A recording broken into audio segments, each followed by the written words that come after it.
बिस्मिल्लाहिर्रहमानिर्रहीम। अस्सलाम वालेकुम डियर स्टूडेंट्स। आज का हमारा टॉपिक है audit under the income tax law. और इसके तहत जो चीजें हमने देखनी है वह सिलेक्शन फॉर ऑडिट, किन सूरतों में कौन से केसेस ऑडिट के लिए सिलेक्ट हो सकते हैं, देन कंडक्ट ऑफ ऑडिट है, स्पेशल ऑडिट पैनल्स और failure in producing records and documents etcetera, उसके क्या इंपैक्ट्स होते हैं। तो ये आज टॉपिक हमारे हैं।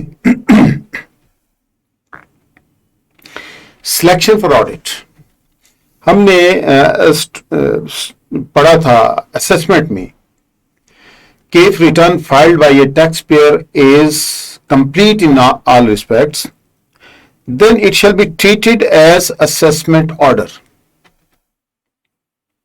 इसका मतलब यह है कि income tax ordinance primarily base करता है on self assessment of the tax payer. इसका मतलब जो उसने इनकम और टैक्स खुद से डिटरमिन किया होगा, नॉर्मली वही इनकम और टैक्स मान लिया जाएगा। अब ऐसी सूरत में जरूरत पड़ सकती है कि बाद में उसकी इंक्वायरी हो सके, इसीलिए इनकम टैक्स ऑर्डिनेंस ने एम्पावर कर दिया to the commissioner to select cases of certain tax payers for audit of their income tax affairs. तो उसे इख्तियार दे दिया गया कि certain percentage of cases normally वो सिलेक्ट कर सकता है ताकि उनका ऑडिट किया जा सके और असेस किया जा सके कि जो डॉक्यूमेंट्स, जो रिकॉर्ड, जो इंफॉर्मेशन उन्होंने सबमिट की है वो ठीक है या नहीं है। और ये जब सिलेक्शन हो जाएगी तो इसके लिए फिर section 177 of the income tax ordinance है, उसके तहत फिर उसका ऑडिट कंडक्ट किया जाएगा। So normally self assessment is the base of the income tax ordinance, लेकिन कमिश्नर को यह इख्तियार हासिल है कि वो चाहे तो टैक्स पेयर के केसेस को सिलेक्ट कर सकता है ताकि उनके इनकम टैक्स अफेयर्स का ऑडिट किया जा सके। और ये जब सिलेक्शन होगी तो this audit shall be conducted as provided in section 177। अब सेक्शन 177 ऑडिट के प्रोसीजर के हवाले से है। तो इसमें पहली चीज, a commissioner may select a person for audit, then commissioner may call for any record or documents including books of accounts maintained under any law। under any law, ये चीज नोट करने वाली है कि वो सिर्फ इनकम टैक्स की बात नहीं कर रहे, अंडर एनी लॉ, किसी भी कानून के तहत। इसका मतलब if tax payer is a company तो कंपनीज एक्ट के मुताबिक जो रिकॉर्ड मेंटेन कर रहा है वो भी मंगवाया जा सकता है। If it is a banking company तो बैंकिंग कंपनीज ऑर्डिनेंस के तहत और स्टेट बैंक के रेगुलेशंस के तहत जो उन्होंने रिकॉर्ड मेंटेन करना है वो भी मंगवाया जा सकता है। सो जब ऑडिट करना है तो इसके हवाले से किसी भी किस्म का record which is being maintained under any law, commissioner के पास इख्तियार है कि वो उस रिकॉर्ड को मंगवा सकता है। और फिर जब उसने रिकॉर्ड मंगवाना है तो फिर उसने क्या करना है कि रीजंस भी कम्युनिकेट करनी है to the tax payer while calling record and documents, कि क्यों ये रिकॉर्ड मंगवा रहा है। यानी कि ये नहीं कि ऐसे ही नहीं कहेगा कि फला फला चीजें भेज, भाई ऐसा क्यों कर रहा है, क्यों वो मंगवाना चाह रहा है, क्या मसला क्या है। तो ये भी उस नोटिस में मेंशन करेगा कि ये रीजंस हैं, इन वजूहात के हवाले से ये आपका रिकॉर्ड मंगवाया जा रहा है। And in case of electronic maintenance of record the commissioner other authorised officer shall have access to machine and software on which such data is kept. Duly attested hard copies shall also be provided for the purpose of investigation and proceedings। अगर तो record है ही hard copies में तो उसको पेश करना है, और अगर वो डिजिटली मेंटेन किया जा रहा है, इलेक्ट्रॉनिकली मेंटेन किया जा रहा है, तो उस मशीन और सॉफ्टवेयर तक कमिश्नर या उसके अथॉराइज्ड जो पर्सन होगा, ऑफिसर, उसको ये एक्सेस हासिल होगी कि वो उसको देख सकता है, और साथ ही बाकायदा उसकी हार्ड कॉपी निकाली जाएंगी, उसे अटेस्ट किया जाएगा और वो इन्वेस्टिगेशन के मकासद के लिए ये पेश की जाएगी।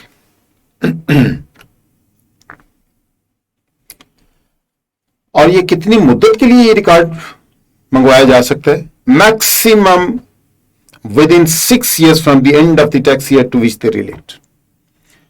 6 साल से पुराना रिकॉर्ड नहीं मंगवाया जा सकता। मैक्सिमम 6 सालों तक ये रिकॉर्ड मंगवाया जा सकता है। वही जो आपने पढ़ा था कि कितनी मुद्दत के लिए रिकॉर्ड मेंटेन करना होता है, उसी मुद्दत को सामने रखते हुए ये लिखा हुआ है कि मैक्सिमम 6 सालों तक रिकॉर्ड मंगवाया जा सकता है। लेकिन अगर उसके पहले से ही कोई प्रोसीडिंग चल रही है, एपलेट प्रोसीडिंग चल रही है, या किसी भी अदालत के यहाँ कोई, या इनकम टैक्स ऑफिस में कोई चल रही है, तो फिर नेचुरली उससे ज्यादा मुद्दत के लिए मंगवाया जा सकता है। लेकिन originally maximum 6 years from the end of the tax year to which the record maintains record relates is called by the commissioner.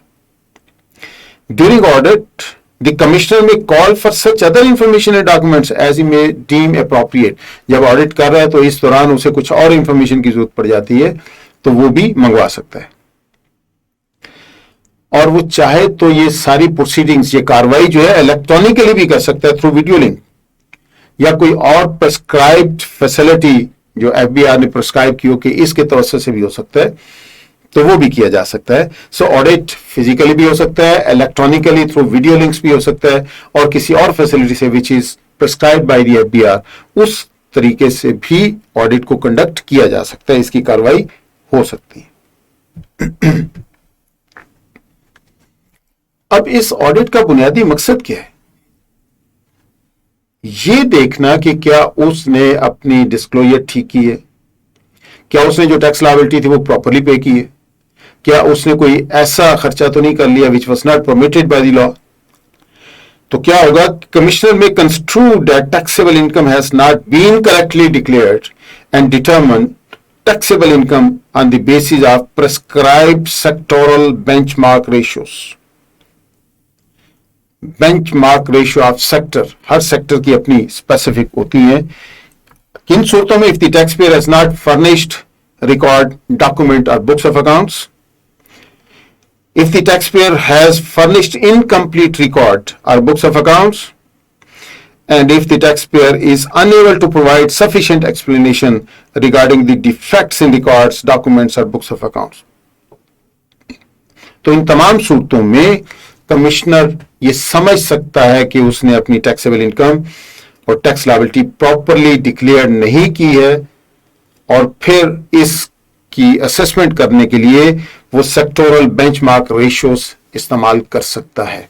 और बेंचमार्क रेशियोज क्या हैं?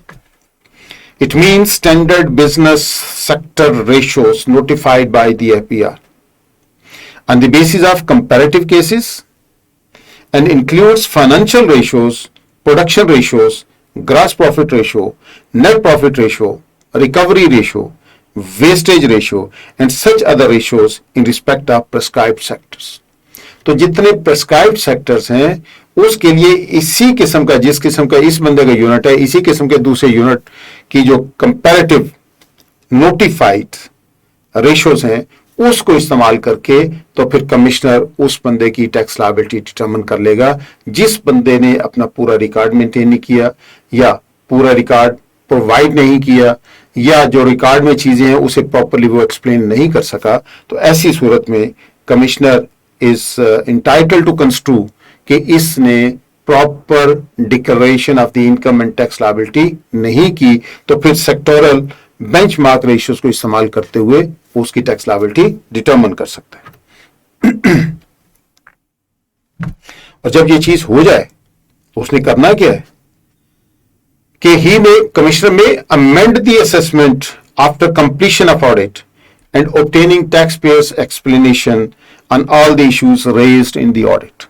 इसका मतलब क्या हुआ कि ऑडिट किया, उसमें पॉइंट्स हाईलाइट कर लिए कौन से इश्यूज हैं जिसमें मसला है, वो फिर issues which are raised through audit, those shall be discussed with the taxpayer and the opportunity of being heard shall be provided to the taxpayer। और उसके बाद उसकी रोशनी में एक डिसीजन करेगा और जो असेसमेंट थी उसको अमेंड कर दिया जाएगा। And the person once audited may be audited again in the next and following tax years। ये नहीं कि एक दफा ऑडिट हो गया तो उसकी जान बख्शी हो गई, नहीं, वो अगले सालों में भी हो सकता है। If reasonable grounds for audit exist in those tax years, अच्छा, ऐसे नहीं कि भाई रूटीन में आज भी ऑडिट किया, अगला भी कर लेंगे, अगला भी कर लेंगे। अगर कोई चीजें सामने आती हैं जिसकी बिना पे ये कंस्ट्रू कर सकते हैं कि इसमें कोई ऐसी ग्राउंड्स मौजूद हैं जिसके लिए इसका ऑडिट होना जरूरी है, तो कानून कमिश्नर को पाबंद नहीं करता कि एक दफा अगर ऑडिट कर लिया तो फिर अगले सालों में ऑडिट नहीं कर सकता। तो ऐसा कर सकता है, कमिश्नर के पास इख्तियार मौजूद है। शर्त यह है कि उसके पास रीजनेबल ग्राउंड्स मौजूद हों जिसकी बिना पे ऑडिट जस्टिफाई हो सकता हो।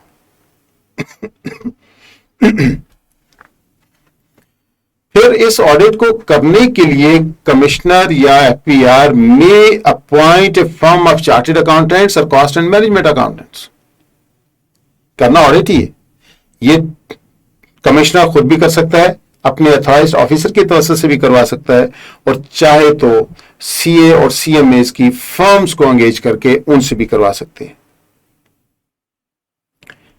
अच्छा, ये किसी पर्सन और क्लास ऑफ पर्संस, मतलब एक के लिए भी हो सकता है और पूरी क्लास ऑफ पर्संस के लिए भी ये एफबीआर और कमिश्नर नॉर्मली एक पर्सन के हवाले से करेगा और एफबीआर क्लास ऑफ पर्संस के हवाले से करेगा कि वो ऑडिट चाहे तो सीए और सीएमए से करवा सकते हैं। और जब इनको ऑडिट करने के लिए कहा जाएगा तो इनका जो स्कोप ऑफ ऑडिट है वो भी डिटरमिन किया जाएगा बाय एफबीआर और द कमिश्नर। और ये जो स्कोप होगा ये केस टू केस बेसिस होगा, जनरलाइज्ड नहीं होगा कि आपने ये चीजें चेक करनी है, बल्कि हर टैक्स पेयर के रेफरेंस से केस टू केस बेसिस ये स्कोप ऑफ ऑडिट डिटरमिन किया जाएगा और फिर वो उनके हवाले करके उनसे ऑडिट करवाया जाएगा।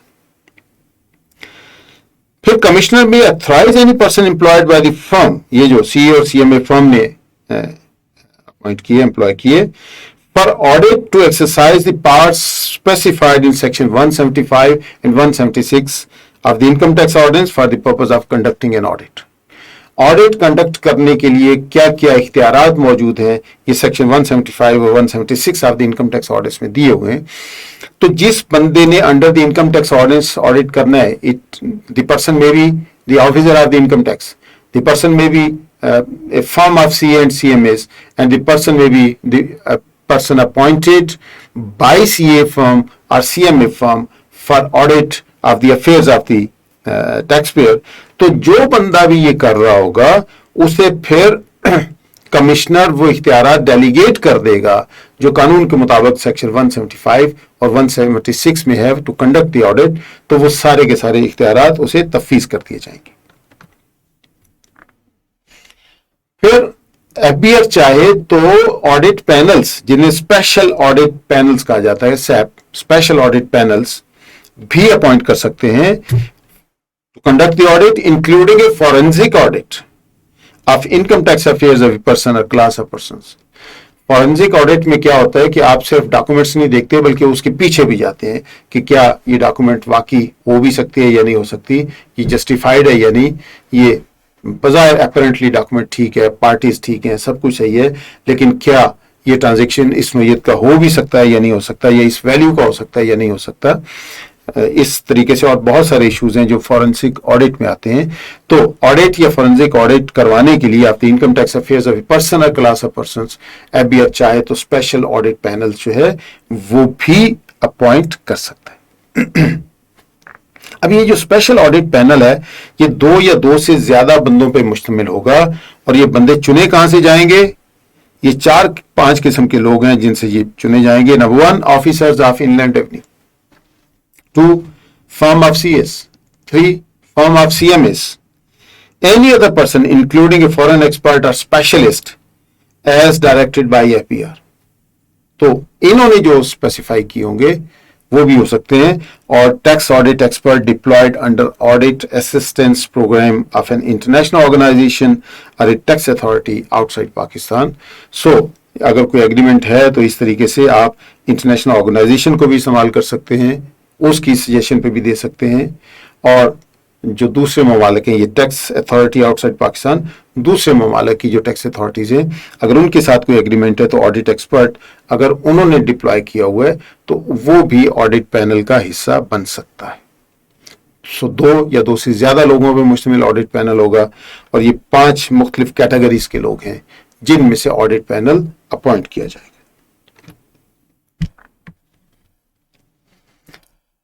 अब a person other than officer of inland revenue, अगर आप उसको अपॉइंट करते हैं टू कंडक्ट द ऑडिट, कानून ये कहता है कि all proceedings under the income tax ordinance shall be confidential.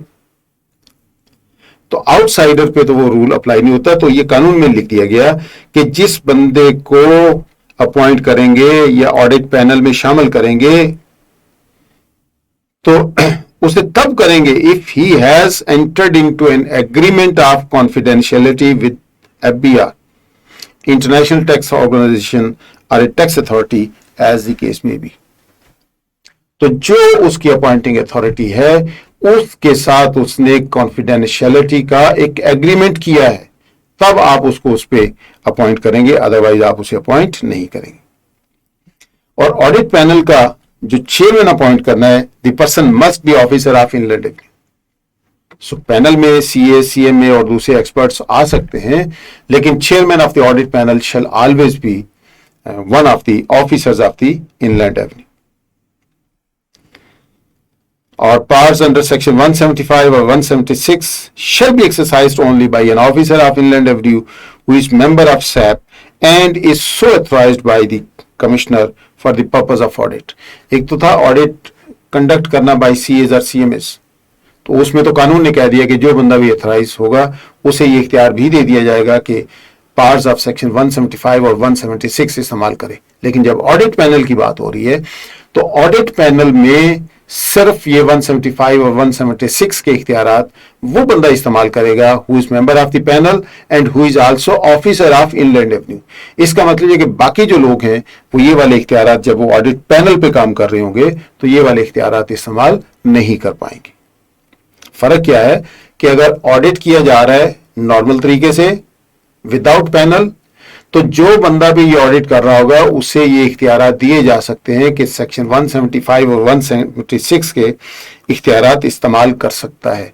लेकिन जब ऑडिट पैनल के थ्रू ऑडिट हो रहा होगा तो ये इख्तियारात 175 और 176 के सिर्फ वो बंदा कर सकेगा who is member of the panel and who is also officer of the inland revenue. बाकी जो उसके मेंबर्स हैं वो 175 और 176 सेक्शन के इख्तियारात इस्तेमाल नहीं कर सकेंगे।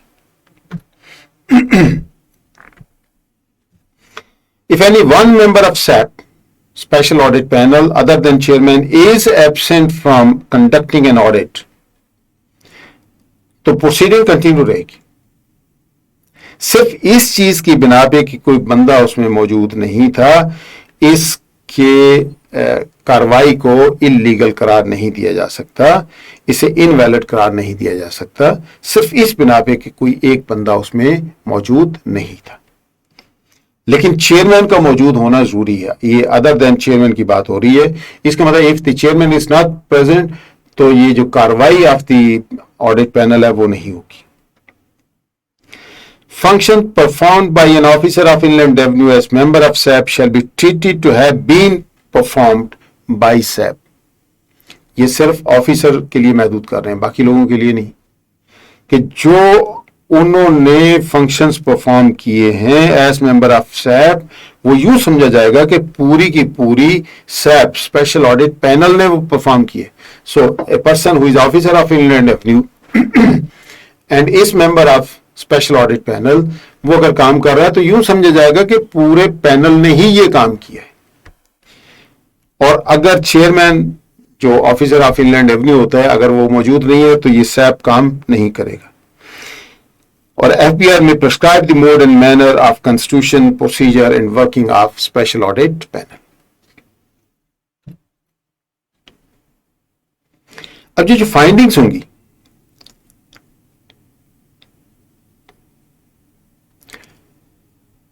अगर तो सारे यूनानिमस है ऑन द फाइंडिंग्स फिर तो मसले कोई नहीं है। अगर मेजॉरिटी मेंबर्स जो फाइंडिंग दे रही है that shall be taken as findings of the panel.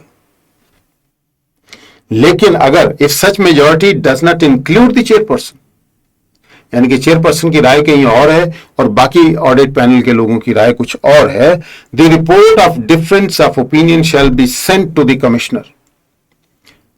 कि किन किन इश्यूज पे ये आपस में डिसएग्री कर रहे हैं ये वहां भेज दी जाएगी। अच्छा, अगर चेयरमैन मेजॉरिटी में शामिल है तो फिर कहानी खत्म हो जाएगी।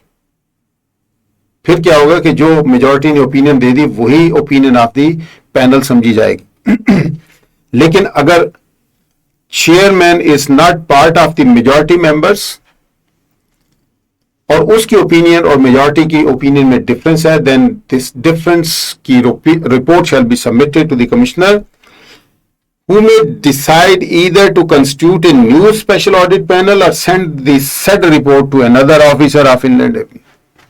वो चाहे तो नया ऑडिट पैनल बना सकता है इसके बाद, या चाहे तो ये रिपोर्ट सबमिट भेज सकता है to another officer of inland revenue, और वो जो फाइंडिंग देगा वो सफिशिएंट होंगी ऑडिट की बेस पे जो बाद में एक्शन लेने हैं, जिसमें असेसमेंट को अमेंड करना है और बाकी चीजें करनी है, उसके लिए काफी समझा जाएगा। And audit proceedings shall include the taxpayers record, documents, statements and difference of opinion by previous special audit panel and opportunity of being heard to the taxpayer. ये सारी चीजें मिल के समझी जाएंगी that this is the audit proceedings। इसका मतलब इसका बाकायदा रिकॉर्ड मेंटेन करना है, और अगर जरूरत पड़े तो फिर उसको पेश भी करना पड़ेगा टू द कॉम्पिटेंट अथॉरिटी। फर्ज करें इसको चैलेंज कर दिया जाता है इन दी एपलेट कोर्ट्स, तो फिर वहां ये चीजें पेश करनी है। तो ये जो opportunity of being heard to the tax payer है, ये भी उस कार्रवाई का हिस्सा है, और इसे भी मेंटेन करना है, महफूज रखना है, ताकि जब जरूरत पड़े तो ये पेश किया जा सके।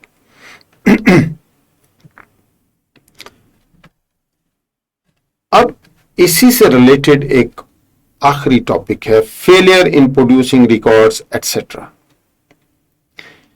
Where a person fails to produce the record, documents, evidence, etc., as required under the income tax ordinance, the commissioner may proceed to make best judgment assessment। जो हमने ex parte assessment या best judgment assessment under section 121 पढ़ी थी, तो फिर उसमें क्या होता है कि जो available evidences होते हैं उसकी बेस पे वो उसकी assessment finalize कर देता है। This is known as best judgment assessment or ex parte assessment। इस सूरत में the assessment treated to have been made on the basis of return or revised return filed by the taxpayer shall be of no legal effect। जो return file की थी या taxpayer ने revise की थी return, वो असेसमेंट ऑर्डर समझी जाती है अगर वो हर लिहाज से कंप्लीट है, और अगर वो डेफिशिएंट थी और कुछ डॉक्यूमेंट मंगवाए थे, कमिश्नर ने वो डॉक्यूमेंट सबमिट नहीं किए गए, तो वो जो रिटर्न या रिवाइज रिटर्न फाइल की थी उसे समझेंगे कि वो एक साइड पे रखें, और फिर जो अवेलेबल इंफॉर्मेशन है उसकी बुनियाद पे वो उसकी असेसमेंट फाइनलाइज कर देगा। और ये जो असेसमेंट है, it is known as best judgment assessment या एक्स पार्टी असेसमेंट, एक तरफा असेसमेंट आप उसे कह सकते हैं, which is made on the basis of the documents और the evidence available on the record, उसकी बुनियाद पे ये असेसमेंट फाइनलाइज कर दी जाती है। तो यूं हमारा आज का topic date is the audit complete होता है। इसके साथ ही जो असेसमेंट का मॉड्यूल था वो भी मुकम्मल होता है, और नेक्स्ट इंशाल्लाह हम अपील्स के हवाले से बात करेंगे। बहुत शुक्रिया, अल्लाह हाफिज।